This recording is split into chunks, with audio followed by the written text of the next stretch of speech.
योजना महाराष्ट्र सरकारचा मोठा निर्णय 9 लाख लाभार्थी या योजनेतून बाहेर. महाराष्ट्र सरकारने लाडकी बहीण योजनेअंतर्गत 9 लाख महिलांना लाभार्थी यादीतून बाहेर काढण्याचा निर्णय घेतला. यामुळे सरकारला 945 कोटी रुपयांची बचत होईल. परंतु मित्रांनो, हजारो महिलांना आर्थिक सहाय्य मिळणार नाही. महाराष्ट्र सरकारच्या योजनेच्या लाभार्थ्यांसाठी ही अत्यंत वाईट बातमी आहे.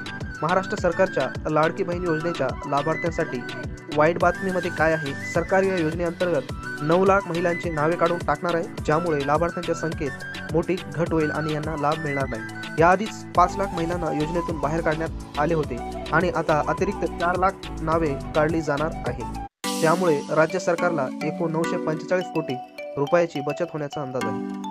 माहितीसाठी सांगायचे की लाडकी बहीण योजनेचा उद्देश आर्थिकदृष्ट्या दुर्बल महिलांना आर्थिक सहाय्य पुरवणे होता, परंतु या नव्या निर्णयामुळे अनेक महिला यापासून वंचित राहतील. सध्या सरकारने नावे काढण्याची कारणे स्पष्ट केली नाहीत, परंतु हा निर्णय अनेक गरजू महिलांसाठी मोठा धक्का ठरू शकतो. तुम्हाला काय वाटते यासाठी कमेंट बॉक्समध्ये कमेंट करा.